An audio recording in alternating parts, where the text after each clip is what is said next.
Բարև ձեզ հարազատներս, այսօր կխոսեմ բժշկությունից, մանկաբարձություն գինեկոլոգիայից, էլի նորից իմ բուժառուներից մեկի օրինակի վրա, հղիներից մեկը ծննդաբերել է վաղաժամ ծննդաբերություն 32-33 շաբաթական, ինչը համարվում է բարդություն, հղիության վարման բարդություն, որի մասին այսօր պատմելու եմ։ Հիշեցնեմ, որ ես մանկաբարձ գինեկոլոգ եմ, բժշկական գիտությունների թեկնածու, 21 տարի աշխատել եմ Մոսկվայի առաջատար կլինիկաներում, արդեն 2 տարի ինչ աշխատում եմ մեր երկրում։ Ուրեմն հղիությունը պիտի ավարտվի 37-ից 41 մինչև 42 շաբաթական, 37-ից սկսած, հիշում ենք, որ պլանային ծննդաբերությունները 39 շաբաթականից շուտ չի կարելի ոչ մի դեպքում կատարել, որովհետև երեխան դեռ ամբողջությամբ զարգացած չի։ Այն ծննդաբերությունները, որոնք մինչև 37 շաբաթական են, դրանք վաղաժամ են ու այսօր պիտի քննարկենք ինչ պատճառներով եղավ այդ կնոջ մոտ վաղաժամ ծննդաբերություն։ Վաղաժամ ծննդաբերությունը խնդիր է ամբողջ աշխարհի համար, մանկաբարձության պրոբլեմներից կարևորագույնների մեջ է մտնում, քանի որ երեխան եթե շուտ է ծննդաբերվում, բարձր է ռիսկը, որ երեխայի մոտ նյարդային խանգարումներ կարող են, նյարդային համակարգի խանգարումներ կլինեն եւ այլն։ Դրա համար հնարավորինս երեխաները պիտի 37 շաբաթականից հետո ծննդաբերվեն։ Բայց տեղի ունեցավ 32-33 շաբաթականում ու պատմեմ ինչպես է վարումը տեղի ունեցել ու ինչ պատճառներ կարող էին լինել դրան։ Առաջինը, որ հիշում ենք, որ պետպատվերով հետազոտություններ կան, որոնք բոլոր բժիշկները, մանկաբարձ գինեկոլոգները առաջարկում են հղիներին կատարել, դրանից բացի կան վճարովի հետազոտություններ, որոնք ես նույնպես խորհուրդ եմ տալիս հղիներին կատարել, դրանցից կարևորագույնը դա սեռական վարակներն են։ Ինչի համար եմ հետազոտություն, քանի որ եթե կինը ունի, քանի որ վաղաժամ ծննդաբերությունների մեծ մասը կապված է ինֆեկցիոն բարդություններից, այսինքն մեծ մասը ինֆեկցիոն բարդությունների հետևանքով է լինում։ Դրա համար ես հետազոտում եմ վճարովի սեռական վարակները եւ նույնպես դրա համար է նախատեսված մեզի բակտերիոլոգիական հետազոտությունը առաջին երամսյակում, որը նույնպես խորհուրդ եմ տալիս բոլոր հղիներիս։ Արդեն ասել եմ, որ մեր պետպատվերում միայն առաջնածինների մոտ է դա, բայց ես բոլորին խորհուրդ եմ տալիս դա պայման կատարելու մոտ պետպատվերով է կատարում են անվճարում, որ չէ կատարում են վճարովի։ Ուրեմն հղին հետազոտվում է, սեռական վարակները ժխտվում են, սեռական վարակները հետազոտելիս հայտնաբերվում է ուրեոպլազմա։ Արդեն պատմել եմ, որ ուրեոպլազման պայմանական ինֆեկցիա է, որը ոչ բոլոր դեպքերում ենք բուժում։ Բուժում ենք այն դեպքում, երբ որ կինը գանգատներ ունի, օրինակ կանայք կան, որ գալիս են տհաճ հոտով արտադրություն, որ տարբեր տիպի բուժումներ անցկացրել են, հետազոտում ենք, տեսնում ենք ուրեոպլազմայի քանակը բարձր է, քանակը ինչպես ենք հայտնաբերում, որ 15-րդ աստիճանից բարձր է, դա համարվում է բարձր քանակ եւ մենք բուժում ենք առաջարկում, եթե կինը գանգատներ ունի։ Հղիության ժամանակ չենք հետազոտում ուրեոպլազման, բայց քանի որ ես ուղարկում եմ սեռական վարակները, որոնք բուժվում են, դրանք 4-ն են, ու այդ հետազոտությունը, որ ուղարկում եմ կնոջը հետազոտվելու, այդ անալիզը պարունակում է ոչ միայն այդ 4 սեռական վարակները, այլ նաեւ ուրիշ էդգարներելլան պայմանական բակտերիաներն է ցույց տալիս ու գալիս է պատասխանը, որ ուրեոպլազմա ունի կինը բարձր 16, ինչքան հիշում եմ, ու ես պատմում եմ, որ առաջարկում եմ բուժում։ Ասեմ ինչի համար եմ առաջարկում բուժում, ուրեմն հղիության ժամանակ հենց նենց այդ ուրեոպլազման չեն բուժում։ Սա կարևոր թեմա է, որ ոչ բոլոր գինեկոլոգներն են իմանում այս թեմայով ինչ անել։ Առաջներում բուժում ենք։ Ինչ տեսնում ենք, բուժում ենք, համարում ենք սեռական վարակ, զգույնքերոջ հետ բուժում ենք, բայց հետո պարզվեց, որ դրանք պայմանական են, հետազոտությունները ցույց տվեցին, որ պայմանական ախտածիններ են, բուժում ենք միայն եթե այդ ուրեոպլազման առաջացրել է ինֆեկցիոն բարդություն, այսինքն ինֆեկցիա բարդություն է առաջացրել, այսինքն հղիության հետ կապված եւ այլն։ Բայց ես երբ որ հետազոտում եմ կնոջը, հայտնաբերում եմ, որ պետք չի բուժել։ Ամբողջ աշխարհում չեն բուժում, եթե ինքը ոչ մի ինֆեկցիոն բարդություն չի առաջացրել, ուղղակի հայտնաբերել։ Քանի որ քսուկը բորբոքային էր եկել, որ բորբոքային process կա, հետազոտեցինք, տեսանք, որ ուրեոպլազմա կա բարձր քանակի, ես առաջարկեցի բուժում։ Հիմա որ արհեստական բանականությունը գա մեզ փոխարինի, արհեստական բանականությունը չի առաջարկելու ես բուժում, ես բացատրեմ տարբերությունը բժշկի ու արհեստական բանականության։ բժիշկը ոչ միայն այս դեպքն է ուսումնասիրում, արհեստական բանականությունը գիտելիք է մտցրած, բայց բժիշկը ունի իր սեփական փորձը, որը ոչ բոլոր դեպքերում է դրական ազդում մնացած իր ընտրությունների վրա, գուցե այս դեպքը դրանցից մեկն է, ուրեմն Մոսկվայում տարիներ առաջ մի հղի ունեի, որ վարում էի, ասեմ, որ մեծ մասամբ 18 տարի անցկացրել եմ գինեկոլոգիական ստացիոնարներում, բայց դրան զուգահեռ այդ տարիքում որ շատ ժամանակ ունեի, էներգիաս շատ էր, ես վճարովի հղիություններ էի վարում կոմերցիոն բժշկական կենտրոններում ու հղիություն վարելիս հղիներից մեկը ծննդաբերում է 24 շաբաթականում դա բարդությունների բարդություն է, պատմեմ ինչի մեջ ընկավ կինը, 24 շաբաթականում ծննդաբերում է ընկերքի վաղաժամ շերտազատում, ընկերքը հիշում ենք, որ ընկերքով է երեխան սնվում, պորտալարով ընկերքը գտնում է արգանդին, ընկերքն է սնուցումը ստանում արգանդից ու պորտալարով տանում երեխային ու ընկերքը պիտի ազատվի, երբ որ երեխան արդեն ծննդաբերվի, նոր հետո ընկերքն է ծնվում, բայց լինում են դեպքեր, երբ որ այդ ընկերքը դեռ երեխան մոր որովայնում է, այդ ընկերքը շերտազատվում է, այդտեղ անունահոսություն կարող լինի, ինչ վտանգավոր է մահացու հետևանք կարող ունենալ եւ կնոջ եւ պտղի վրա, մի խոսքով կնոջը շտապօգնությամբ տանում են ամենամոտիկ հիվանդանոցը, կեսարան հատում են անում, երեխային ազատում, կինը փրկվում է, բայց երեխան 24 շաբաթականում DCP-ով ծանր հետևանքներով հղիությունը վարելու ժամանակ կնոջ մոտ հայտնաբերում են, որ կոլպոսկոպիա եմ անում, այսինքն արդեն ասել են, որ պապ-քսուկը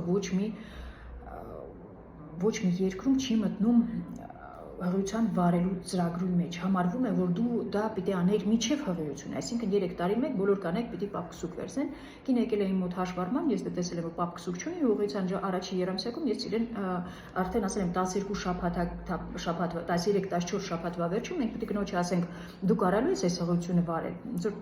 եզրակացություն անենք առաջի երամսյակի ավարտին, կարող է այս կինը այս երեխային ծննդաբերել, այս հղիությունը իրեն վնաս չի հասցնել, երեխան առողջ է այս հետազոտությունների հիման վրա կարող է շարունակել հղիությունը, թե ոչ, ու դրա համար ես պապ-քսուկ եմ վերցնում, պապ-քսուկը չեմ հիշում պապ-քսուկի պատասխանը որն էր, բայց ես այդ պապ-քսուկը այնքանով էր վատը, որ ես կոլպոսկոպիա եմ անում եւ տեսնում եմ օջախը, որը լավը չի, ուզում եմ բիոպսիա անեմ հղիության ժամանակ, ղեկավարս չի թողում, որ դու իրավունք չունես հղի է, բիոպսիա անես, մանավանդ որ քաղցկեղ չի եկել պապ-քսուկի մեջ, ուղղակի օնկոլոգի մոտ, ուռուցքաբանի մոտ, հղին գնում է ուռուցքաբանի մոտ, ուռուցքաբանը ասում է ծննդաբերես կգաս կբուժենք։ Կինը այդպես ծննդաբերում է, իհարկե մի տարի երեխայի հետ այդ կենտրոններում չելվում, դրանից հետո գնում, պարզում է արդեն մոտը քաղցկեղ է, արգանդի վզիկի քաղցկեղ է, հեռացնում են արգանդը ամբողջությամբ, վզիկի վերին արգանդը ամբողջությամբ, հեշտոցի վերին հատվածը, դրանից հետո քիմիա են նշանակում, ճառագայթում են նշանակում, այդ ճառագայթումը հեշտոցը լրիվ փակում է, կնոջ մոտ, այսինքն կինը ունի մեկ հաշմանդամ երեխա, գինեկոլոգիական օրգաններ չունի, հեշտոց չունի, մի խոսքով պատկերջահել կին, գեղեցիկ, ակտիվ, ու այսպիսի, ու սա հետը, Մոսկվայում արդեն պատմել եմ, որ ինչ հսկողություն կա։ Հսկողություն կա, սկսում են հետազոտել տեսնել ինչ է եղել հղիության ժամանակ, ինչից այսպես եղավ, քարտը քանի հոգի հավաքվում են, սկսում են ուսումնասիրել, այդ քարտը ուսումնասիրելիս տեսնում են, որ միայն ուրեապլազմա ա եղել, որ չեն բուժել, փոքր քանակի ուրեապլազմա ա եղել, մեկը ասում է, որ պետք է բուժել, իզուր չի բուժել են, մյուսը ասում է, չէ պետք է բուժել, չեն բուժում, ինձ չեն խոսացնում, երևի բան չնամ, սնիրուչենից վեզվեց։ Մի խոսքով այդ թեման փակում գնում են, բան չկա, բայց այդ ուրեապլազման իմ մեջ մտածա, որ սենց ուրիշ բան չկա, որ գտնել միակ պատճառը, որ կար այդ կինը յոգայի ուսուցիչ էր, ու որ եկավ իմ մոտ ասեց կարելի է յոգայով զբաղվել, ասեց դե մենակ ինչ հղիներին կարելի է, հատուկ ծրագրեր կան յոգայում, որ հղիներին կարելի է, հա ես միայն այդ ծրագրերն եմ անելու, միակ վարկածներն է, որ կարող է ինքը գլխի վրա կանգնել է, բան իրանք դեռ բարդ բաներ ունեն, չգիտեմ, այդ դա չգիտեմ, մի խոսքով չգիտենք այդ կնոջ մոտ ինչի այսպիսի հետևանքներ ունեցան, դրա համար ես որ տեսնում եմ ուրեապլազման բարձր քանակի բուժում եմ նշանակում, արհեստական բանականությունը դա չի անելու, այսինքն ինքը չի բերում այդ հիշողությունները, վատ էմոցիաները, մի խոսքով հղից մոտ բուժում ուրեապլազման, անցնում ենք առաջ, ամեն ինչի նորմալ է, առաջնացին սոմատիկ բարդություններ, ոչ մի բան չունի, շատ առողջ, ջահել, գեղեցիկ կին։ Արդեն պատմել եմ, որ 5 օրով գնացել եմ Դիլիջան հանգստանալու, 2 տարի առանց հանգստանալու, արդեն գերհոգնած վիճակ, գնում եմ հանգստանալու, զանգում եմ, որ դոպլեր հետազոտություն ենք արել, արգանդի վզիկը 12 մմ։ Ուրեմն արգանդի վզիկը նորմալ պետք է 25 մմ-ից բարձր լինի։ Երբ որ արդեն կարճանում ես, նշանակում է, որ հղիությունը արդեն ուզում է ընդհատվել։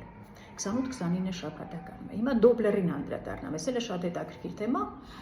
Ուրեմն Ռուսաստանում, երբ որ հղիությունը վարում ենք, հատ ծրագիր կա, ու ծրագրից չես շեղվում։ Եթե շեղվում ես, պետք է բացատրես ինչի համար շեղվեցի։ Որ ես ուզում եմ զարական բարակներ ստուգի այս կինը, ես ուզում եմ ես պետք է բացատրես։ Հիմա այդտեղ հենց նես դոպլերի չենք ուղարկում, գալիս է մեր երկիր, տեսնում եմ, որ բոլոր բժիշկները 25-26 շաբաթականներում ուղարկում են դոպլեր հետազոտություն։ Ինչ անեմ, ես եմ սկսում ուղարկել, որ բոլորը ուղարկում են, ես եմ խորհուրդ տալիս, բայց հասկանում եմ, որ դա պետք չի։ Բացատրում եմ հղիներին, դե պետք է բացատրեմ ինչի համար եմ ուղարկում, ասում եմ, գիտես առաջի գերձայնային հետազոտությունը մեկը ունենք 20 շաբաթականում հղիության վարման, մյուսը 32-33 շաբաթականում ենք անում, 32-ից 34 շաբաթականում, որ այսքան ժամանակ մենք առանց հետազոտության չունենք, արի գնա դու դոպլեր հետազոտությունները։ Դոպլերը ինչ է իրանից ներկայացնում, դա գերձայնային հետազոտությունն է, գումարած, որ պետք է անոթներն են ստուգում, տեսնան արյան մատակարարումը նորմալ է թե ոչ։ Բայց զգում եմ, որ անհանգիստ եմ, որ ինչ եմ ես մարդկանց ուղարկում, ոչ մի ցուցում չկա դոպլերը, բայց ես ուղարկում եմ ու մեր երկրի լավագույն գերձայնային մասնագետների հետ խոսում եմ, ասում եմ, բոլորը ուղարկում են, ես էլ եմ ուղարկում այս բանի տակ ընկած, պատճառը չեմ հասկանում իմաստը, կարող է բան կա, որ պետք է անել, թե չէ, որ պետք չի, կարող չանեք, իմաստ չունի դրա։ Ու ես արդեն համոզված եմ, որ ես էլ դոպլեր հետազոտություն ոչ մեկի չեմ ուղարկելու առանց ցուցումների, արդեն այն հղից, որին ուղարկել եմ, ես որ պատմում եմ այդ հղից եմ, արդեն ինքը ուղեգիր ստացած գրանցված ու ինձ զանգում է, որ տես դոպլեր արեցի 12 մմ արգանդի վզիկը։ Ոչ կարողում եմ Դիլիջանից գամ, որտեղ գերհոգնած պարկած վիճակ է։ Ուրեմն մեր հիվանդանոցում պարկացնում ենք, ինքը չնայած իմ Աբովյանի հղին է, Աբովյանի ծննդատանն է հաշվառել, բայց կինը սկզբից եկել էր ասել է, որ ես ծննդաբերել եմ ձեր մոտ միայն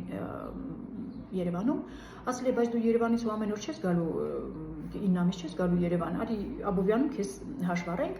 Մի խոսքով ես կինը, որ ուզում եմ Երևանում, Բեգլարյան կլինիկայում պարկացրեցի, գոլեգաներիցս զանգեցի, գոլեգաներիցս մեկին խնդրեցի, որ մանկաբարձական պեսարի դնի։ Հիմա պատմեմ դա ինչ է։ Ուրեմն այս հղիության ընդհատումը, այսինքն վաղաժամ ծննդաբերությունները արդեն ասել են, որ մեծ խնդիր է ամբողջ աշխարհում ու առաջնայինը դա ինֆեկցիոն բարդություններն են։ Դե ինֆեկցիոն բարդությունները կնոջ մարդը արդեն բոլորը ժխտված, ինչի որ պետք էր բուժած։ Մյուսը դա գալիս է արգանդի վզիկի անբավարարություն, այսինքն որ ինքը կարճացել է 25 մմ-ից բարձր չէ, ինքը արդեն կարճացել է 12, ուրեմն ինչ-որ մի բան խանգարում է։ Շատ ժամանակ այս արգանդի վզիկի անբավարարությունը, հիշում ենք, որ արգանդն ունի վզիկ, որը պետք է փակ լինի ամբողջ 9 ամիս հղիության ժամանակ, բայց այս կնոջ մոտ կարճանում է։ Լինում է, որ հենց վզիկի հետ խնդիր է լինում։ Սա շատ ժամանակ լինում է, որ մենք բուժում ենք, օրինակ արգանդի վզիկներն ենք այրում, կոնիզացիա անում եւ այլն, լինում են այդ աբորտների ժամանակ եւ այլն, բայց այս կինը մաքուր անամնեզով առաջին հղիությունն է, բայց այսպես էլ է լինում, որ արգանդի վզիկի անբավարարությունը։ Արգանդի վզիկի անբավարարությունը բուժվում է մեկ բուժումն ընդհանրապես։ Պրոգեստերոն ենք նշանակում հեշտոցային օրական 1 հապ։ Պրոգեստերոնն էլ պետք է ձեզ համար շատ հեշտ լինի, արդեն ասել եմ, որ բացատրում եք դաշտանային ցիկլը, ձեզ ասել եմ, որ ընդհանրապես 2 հորմոն պիտի գինեկոլոգիական հիշեք, էստրոգենը ու պրոգեստերոնը։ Ու այս պրոգեստերոնը նշանակում ենք վաղաժամ ծննդաբերության ռիսկի ժամանակ, որ այդ արգանդի վզիկի անբավարարության ժամանակ միակ բուժումը դա այդ պրոգեստերոնն է ներհեշտոցային օրական 1 հապ։ Բայց սա Ամերիկայի Միացյալ Նահանգներում են այսպես անում, Եվրոպայում մանկաբարձական պեսարի են օգտագործում, դա ինչ է, դա սիլիկոնային սարք է, փոքր, շատ հարմարավետ, դա հագցնում ենք արգանդի վզիկի վրա, որ պահի չթողի արգանդի վզիկը բացվի։ Ամերիկայի Միացյալ Նահանգներում չեն օգտագործում, քանի որ հետազոտությունները ցույց են տալիս, որ օգուտ չկա։ Բայց քանի որ եվրոպական երկրներում դա անում են, մեր մոտ էլ դեղին եկել է 28-29 շաբաթական արգանդի վզիկը 12, որ ասեմ գնա 1 հապ դիր հեշտոց, չի լավ չի լինի։ Ասում եմ, գիտես, Եվրոպայում այսպես են անում, կուզես քեզ բահա, կուզեմ ու գոլեգայից խնդրում եմ ու գոլեգաս դնում է մանկաբարձական պեսարին հղին, նաև անում ենք դեղորայք ենք անում, որ պետք է թոքերը հասունանան, որ երեխան հանկարծ շուտ ծննդաբերվի, հասուն լինեն թոքերը։ Մի խոսքով սա է բուժումը, բայց անգամ մանկաբարձական պեսարի էլ դրեցինք, բայց 32-33 շաբաթականում ծննդաբերեց։